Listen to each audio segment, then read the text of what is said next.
cracks beneath the surface. The evening started as any other. The familiar sound of Daniel's key turning in the lock echoed through the hallway. He stepped inside, setting his briefcase by the stairs and loosening his tie. "Violet, I'm home," he called out, his voice carrying the weight of a long day. From the kitchen came Violet's reply, light and cheerful. "Dinner's almost ready." The tone seemed off, a little too cheerful. Daniel paused for a moment, dismissing the thought as overanalysis as he walked into the living room. Megan, their 17-year-old daughter, lounged on the couch, her face lit by the glow of her phone. She didn't look up. "You're late again," she muttered, not bothering to mask her irritation. Her thumbs moved rapidly across the screen. Daniel frowned. The greeting, or lack thereof, left a bitter taste. "Nice to see you too, Megan. How was school?" Megan shrugged, still not looking at him. "Fine," he sighed, shaking his head. "Could you put the phone down for a minute? I'm trying to have a conversation." Megan finally glanced up, her eyes rolling dramatically. "Why? It's not like you're ever around." The comment stung, though Daniel kept his expression neutral. He had been working long hours, but it was all for them. Before he could respond, Violet appeared in the doorway, wiping her hands on a dish towel. "Dinner's on the table," she announced with forced brightness. "Let's eat before it gets cold." Daniel followed them into the dining room, the tension already settling like an unwelcome guest. The table was set neatly as usual, and the smell of roasted chicken filled the air. Daniel sat at his usual spot, Megan to his left and Violet across from him. They began serving themselves in silence, the clink of utensils on plates the only sound. "How was work?" Violet asked, breaking the quiet. Her tone was polite, but like a hostess making small talk. "Busy," Daniel replied. "We got a big project deadline coming up." Violet nodded, not meeting his eyes. Her phone sitting beside her plate buzzed softly. She glanced at it and quickly turned her face down. Megan smirked. "Looks like Mom's got a secret admirer," she teased, her voice laced with sarcasm.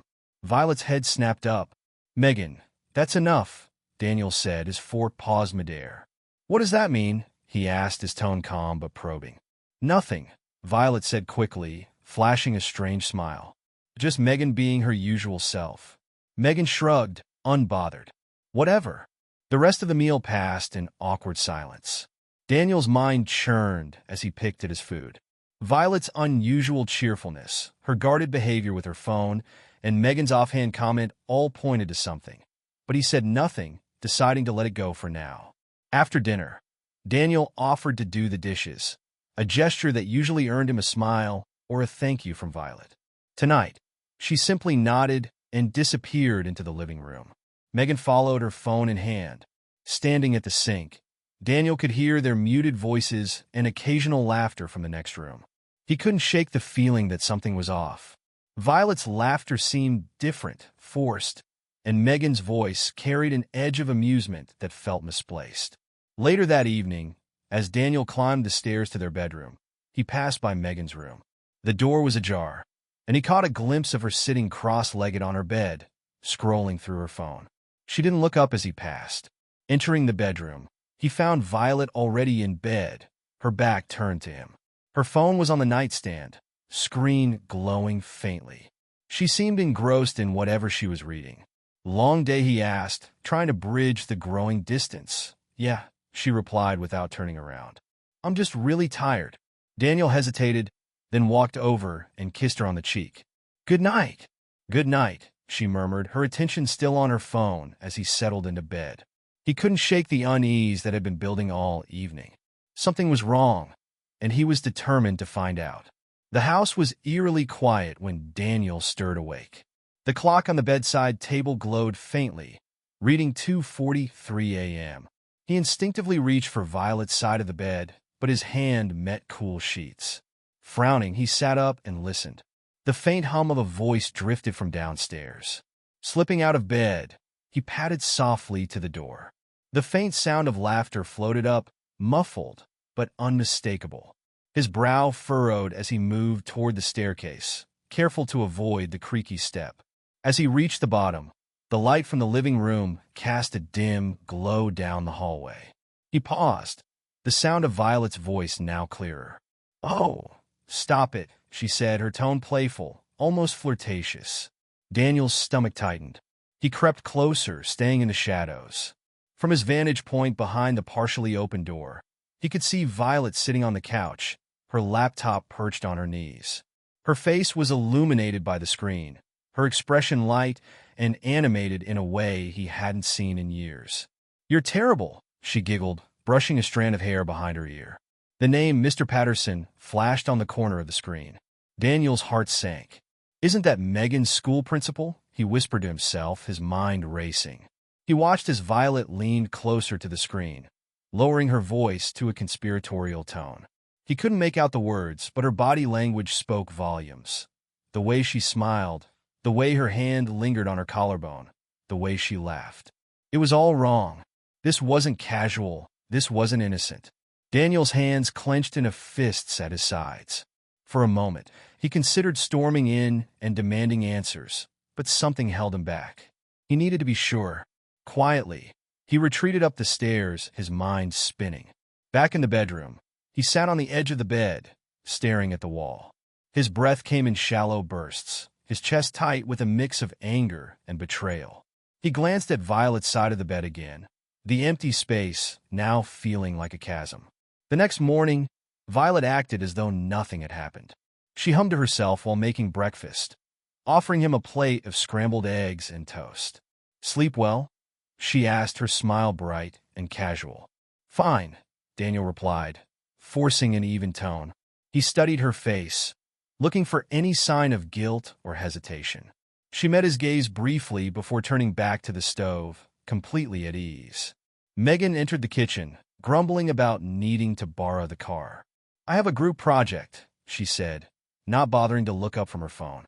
"You can take it," Violet said. "Just be back by dinner."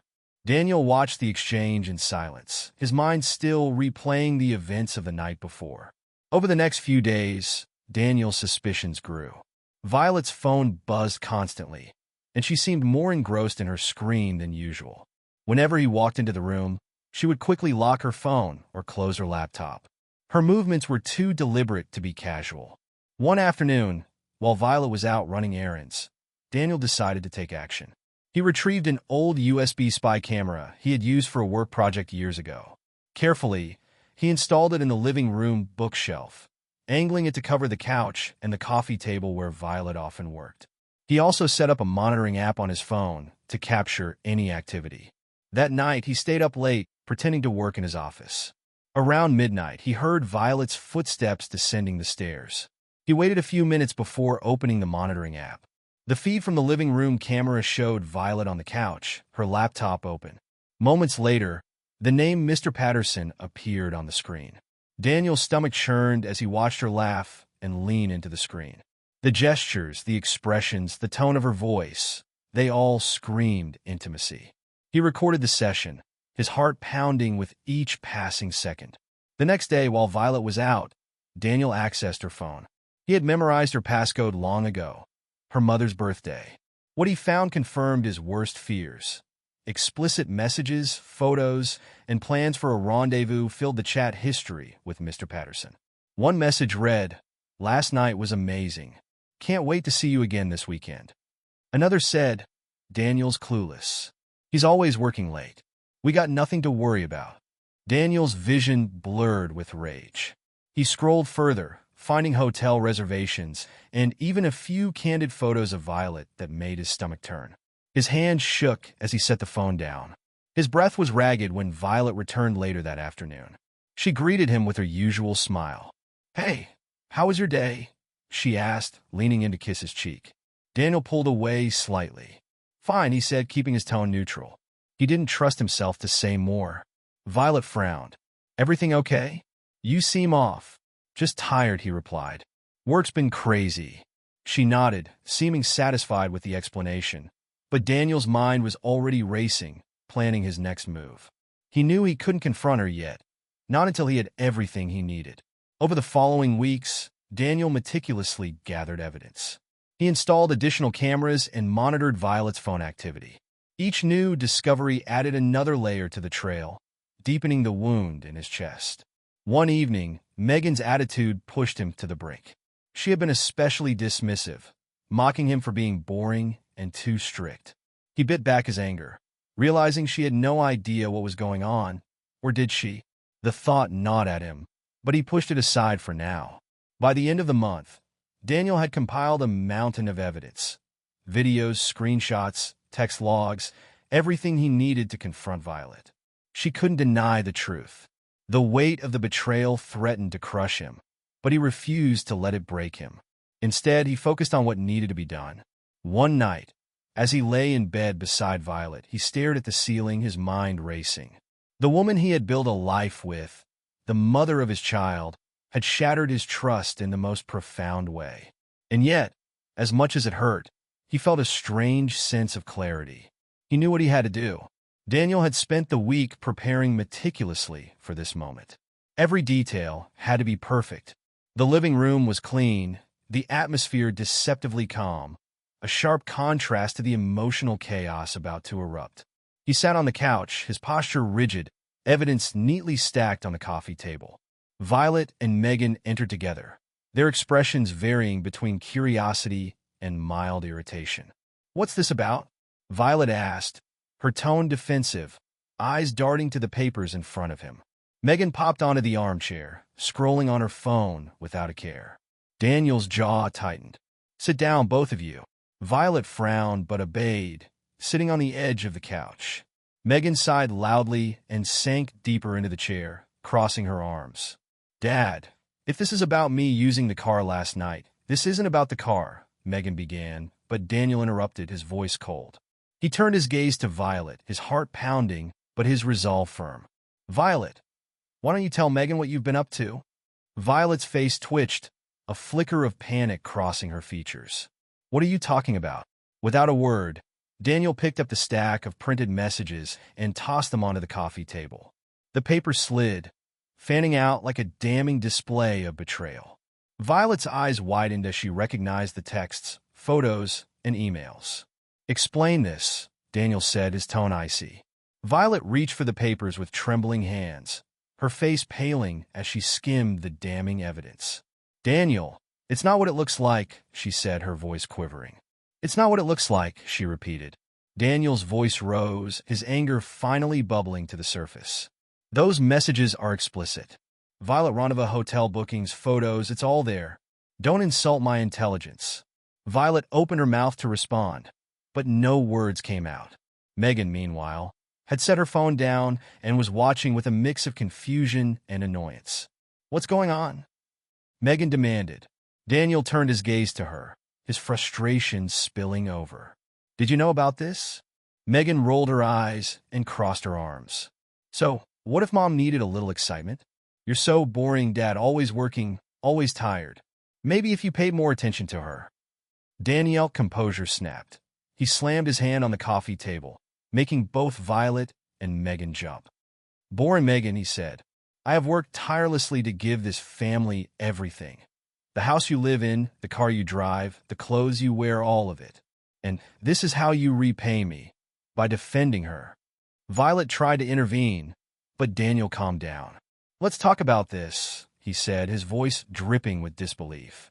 "You want to talk now, after sneaking around behind my back with Megan's school principal?" He pointed at the papers. "You've humiliated me, Violet. And worse, you've betrayed the trust one built in this family." Megan stood up, her posture defiant. "You're overreacting," she said. "Mom made a mistake.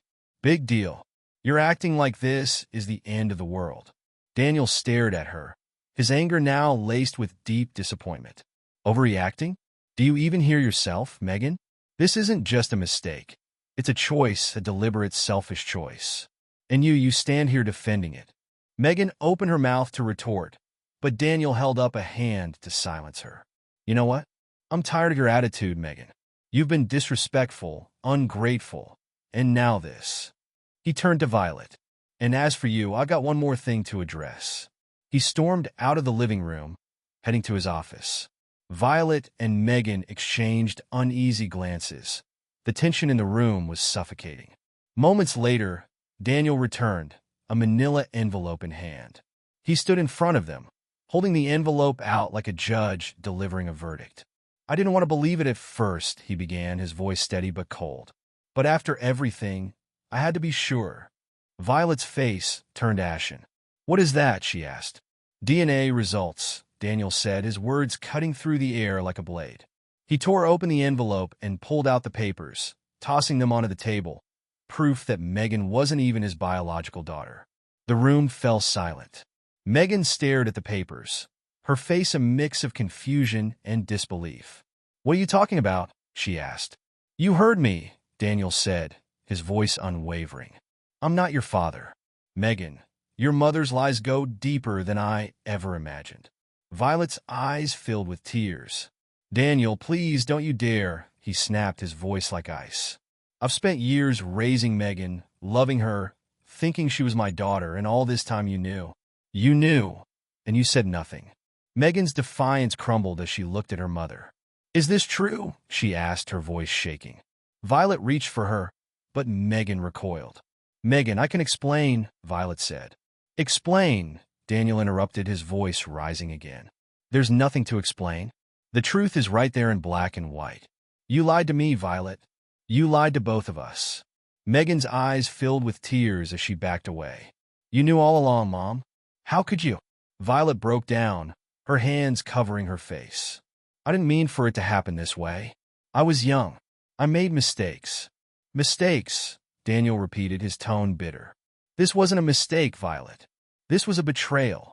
He took a deep breath, steadying himself. Both of you need to pack your things. I want you out of this house by the end of the day. Violet looked up, her face streaked with tears. Daniel, please, we can fix this. Don't do this. Megan joined her dad. I didn't know. I swear. Don't kick me out. Daniel's expression hardened. You made your choice when you defended her, Megan. And you, he pointed at Violet, destroyed any chance of reconciliation the moment you lied to me. He turned and walked away, their pleas following him down the hall. For the first time in years, he felt a strange sense of relief. The weight of betrayal was heavy, but the clarity it brought was liberating. This was the beginning of a new chapter, one where he would no longer live under the shadow of lies. The morning after Violet and Megan left the house was eerily quiet. Daniel stood in the kitchen, staring at the empty coffee maker, feeling a wave of strange calm. The storm had passed, but the wreckage it left behind wasn't his to clean up anymore. With a renewed sense of purpose, he poured himself a cup of tea and sat at the dining table. Revenge wasn't just an idea anymore. It was a plan. Over the next few days, Daniel contacted his lawyer and set the wheels in motion for the divorce. Violet was served papers at her temporary motel room, a stark contrast to the luxurious home she'd been banished from. The legal proceedings were swift. Daniel ensured that the prenuptial agreement he'd insisted on years ago would leave her with nothing more than the clothes on her back. Megan, by default, had to follow her mother's lead as Daniel legally severed any claim she might have had to his estate. Violet and Megan were unprepared for the harsh reality awaiting them. Violet tried to plead her case to friends in the community, only to find that Daniel had already exposed her affair with Mr. Patterson. Words spread quickly, and the judgment was swift. Friends stopped answering her calls, invitations dried up, and even casual acquaintances avoided her. Mr. Patterson didn't fare any better. The school board held an emergency meeting, and within a week, he was dismissed from his position as principal. His career was effectively over. Megan, meanwhile, struggled to adjust to a life far removed from the comfort she had taken for granted. The dingy, cramped apartment Violet managed to rent was a far cry from the spacious home they'd once shared. Megan lashed out at her mother, blaming her for everything. You ruined everything, she screamed one evening, throwing her phone onto the sagging couch. We had everything, and now look at us. Violet, tired and defeated, snapped back. You think this is easy for me? I made mistakes, yes, but your father didn't have to do this. You wanted to punish us. Megan shook her head. Maybe if you hadn't lied for my entire life, we wouldn't be here. Quiet home, Daniel was thriving. The initial sting of betrayal had transformed into a drive to rebuild his life. He started hitting the gym regularly, a habit he had long neglected. He reconnected with old friends, attending poker nights and barbecues that reminded him of the joy of camaraderie. He picked up hobbies he'd abandoned: woodworking, hiking, and even photography. One day, while hiking a nearby trail, he met Kelsey. She was sitting on a boulder, sketching the landscape in a worn notebook. Her easy smile and warm demeanor intrigued him. They struck up a conversation, and before long, Daniel found himself looking forward to their chance encounters on the trail. Kelsey wasn't just kind and intelligent. She was grounded, a stark contrast to the chaos he had left behind. Their relationship grew naturally, with no secrets or hidden agendas. Over dinner one evening, Daniel opened up about his past. "I didn't think I could trust anyone again," he admitted, his voice tinged with vulnerability. "But meeting you has changed that." Kelsey reached across the table, her hand covering his. "We all carry scars, Daniel. It's how we grow from them that defines us." Meanwhile, Violet's situation continued to spiral downward. Her attempts to find work were met with closed doors and whispers about her affair with Mr. Patterson. Now jobless and shunned, Mr. Patterson stopped returning her calls. Alone and desperate, Violet approached Daniel one evening, standing on his doorstep with tears streaming down her face. "Daniel, please," she begged. "I made mistakes, but I'm still the mother of your child. Can we at least talk?" Daniel didn't flinch. "You're not the mother of my child, Violet. That ship sailed the moment you lied to me." Her voice cracked. "I have nowhere else to go. Megan doesn't even talk to me anymore. Please, I'm begging you." Daniel's gaze hardened. "You made your choices, Violet. Now you have to live with them." He closed the door, her sobs muffled on the other side. For the first time, Dan felt no guilt, only a sense of closure. His life was moving forward, and he refused to let the past drag him back. Months later, Daniel and Kelsey stood on the patio of his newly renovated home, watching the sunset. She leaned against him, her presence a comforting weight. "You've come a long way," she said softly. Daniel smiled, a genuine warmth in his expression. "I have, and for the first time in years, I feel free." As the sun dipped below the horizon, Daniel knew he had found more than just freedom. He had found a future worth living for. Months passed, and Daniel's life continued its upward trajectory. He had firmly shut the door on his past, but it wasn't long before the past came knocking literally. It was late one evening when he heard an insistent, desperate pounding on his front door. Daniel opened it to find Violet and Megan standing there, disheveled and visibly worn down by hardship. Violet fell to her knees, clutching at Daniel's pant leg, her tears flowing freely. Her voice breaking, she spoke, "Daniel, please. I made a terrible mistake. I was foolish, and I destroyed everything. Give us another chance." Behind her, Megan stood awkwardly, her once arrogant posture replaced by a meekness Daniel had never seen before.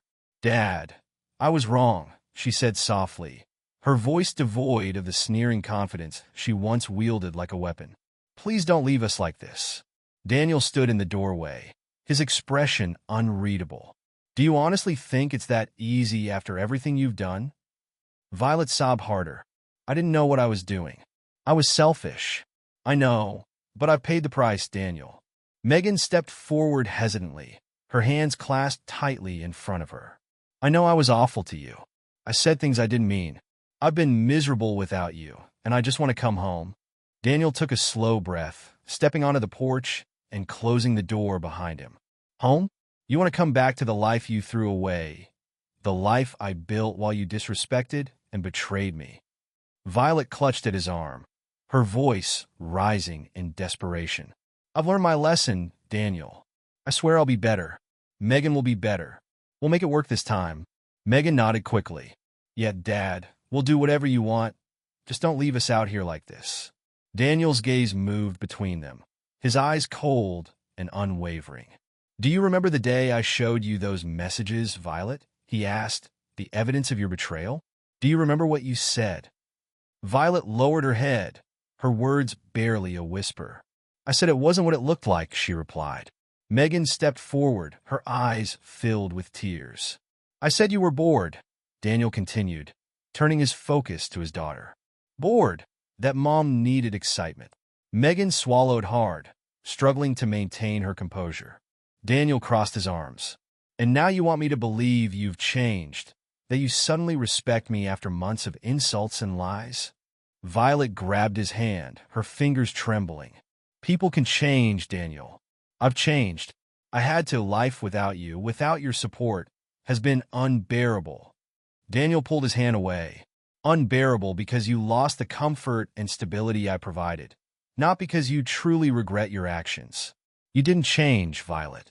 Life changed for you, and now you're scrambling to undo the damage you caused. Megan began to cry softly, her hands wiping furiously at her cheeks. Dad, I don't want to live like this anymore. I don't want to fight with you. I miss how things used to be. How things used to be, she repeated, her voice breaking. Daniel's voice rose slightly. You mean when I was the only one working to make this family function, while you both mocked me behind my back? When you felt entitled to everything I provided, without a shred of gratitude? Violet raised her hands in a pleading gesture. I know we were wrong, but doesn't everyone deserve a second chance? Please, Daniel. Daniel took a step back, his expression hardening. Second chances aren't handed out like free candy, Violet. They're earned, and you've done nothing to earn mine. Violet's sobs turned into hiccuping cries. You can't just turn your back on us. We're your family, she pleaded. Daniel shook his head. Family is built on trust, loyalty, and respect. You shattered all three. Turning to his daughter, he added, and Megan, I gave you so many chances to fix your attitude, to show me even the smallest bit of appreciation, but you didn't care until it affected you. Megan stepped forward, her voice trembling. I care now, Dad. I swear I do. Daniel's tone was final. It's too late. You both made your choices. Now I have to live with him. Violet clutched at his arm one last time, her voice breaking. Daniel, please. He pulled away and stepped back toward the door. Goodbye, Violet. Goodbye, Megan. I hope you figure out how to fix your lives, but that's not my responsibility anymore. He closed the door firmly, shutting out the sound of their pleading. For a moment, he stood in the silence of a foyer, his heart heavy but resolute. He had given them everything, and they had thrown it away. He owed them nothing. As he returned to the living room, he found Kelsey waiting on the couch. Her expression was calm but concerned. Are you okay? She asked gently. Daniel nodded slowly. I am. For the first time in a long time, I truly am. Kelsey smiled and reached for his hand. You did the right thing, Daniel. He squeezed her hand, a small smile playing on his lips. I know, and now I can finally move forward. Outside, Violet and Megan stood in the cold, the weight of their actions finally sinking in. They had begged for mercy, but Daniel's answer was clear. There was no going back. With Violet and Megan out of his life, Daniel felt a sense of liberation he hadn't experienced in years. For the first time, his home was quiet, peaceful, and free of the constant tension that had hung over him like a storm cloud. But even as he moved forward, the scars of betrayal lingered, a reminder of how far he had come. Daniel's mornings started with purpose. Now he had picked up jogging, something he hadn't done since college. The rhythmic pounding of his feet against the pavement became a daily ritual. On one of his runs, he met Kelsey, a woman who ran with a grace and confidence that caught his attention. Their initial encounter was brief, a friendly exchange of smiles and a few words about the weather. But over the weeks, their paths crossed more frequently, and conversations turned from casual to personal. One sunny Saturday morning, Daniel decided to strike up a longer conversation. You seem to know these trails well, he said, jogging alongside Kelsey. She smiled. I've been running here for years. It's my escape, she replied. Escape from what? He asked, curious. Kelsey hesitated before answering. Life, mostly. We all have our struggles, right? Daniel nodded, feeling a pang of connection. Yeah, we do. Some more than others. As their friendship deepened, Daniel opened up about his past, sharing the story of his failed marriage and the betrayal that had rocked his world. Kelsey listened without judgment, her empathy shining through. You've been through so much, she said softly. But you're here now, and that says a lot about your strength. Over time, their connection blossomed into something neither of them had expected. Kelsey brought a warmth and understanding to Daniel's life that he hadn't realized he was missing. She encouraged him to pursue hobbies he had long abandoned, like woodworking and photography. Together, they explored new restaurants, attended local events, and even took a weekend trip to the mountains, where they hiked trails and watched the sunset from a cliffside. Meanwhile, whispers about Violet and Megan occasionally reached Daniel's ears. A former neighbor mentioned seeing Violet working a minimum-wage job at a grocery store, her once polished demeanor replaced by weariness. Megan, too, was struggling. She had dropped out of college and was reportedly living with Violet in a cramped, run-down apartment. The contrast between their current lives and the privilege they had once taken for granted was stark. One evening, while sitting on the porch with Kelsey, Daniel shared what he had heard. "Do you ever feel guilty?" Kelsey asked gently, her hand resting on his. Daniel thought for a moment. "No," he said firmly. "They made their choices. I gave them everything, and they threw it away. They have to live with the consequences." Kelsey nodded. "You're right, but it's still okay to feel conflicted. You're human." Daniel appreciated her perspective, but he knew he couldn't afford to dwell on the past. His life with Kelsey was a new chapter, one filled with love, respect, and mutual support. They built a home together, blending their lives seamlessly. Kelsey's presence was a healing balm, helping Daniel rediscover joy and trust. Months turned into years, and Daniel's transformation was complete. He was no longer the man weighed down by betrayal and resentment. Instead, he was a man who had taken control of his life, refusing to let the actions of others dictate his happiness. One day, while cleaning out an old storage box, Daniel came across a family photo. It was from a happier time, before the lies and before the heartbreak. He stared at it for a long moment, then set it aside. It was a part of his story, but it no longer defined him. Violet and Megan's lives remained a stark reminder of the consequences of their actions. Violet, once the center of attention in social circles, was now invisible, her reputation irreparably tarnished. Megan, who had once sneered at Daniel's discipline and hard work, now struggled to make ends meet, her arrogance replaced by regret. For Daniel, the lesson was clear: life was about choices, and those choices had consequences. Trust, once broken, could never fully be restored. But the same life that had tested him also offered second chances, if one was brave enough to seize them. As Daniel and Kelsey sat on their porch one evening, watching the sun dip below the horizon, he reached for her hand. "I never thought I'd find happiness again," he admitted. Kelsey squeezed his hand gently. "You deserve it, Daniel," she replied, and for the first time in years, he believed it. Daniel's journey had been one of pain and betrayal, but it was also one of resilience and redemption. In the end, he emerged stronger, wiser, and happier, a testament to the power of starting over and finding peace in the face of adversity.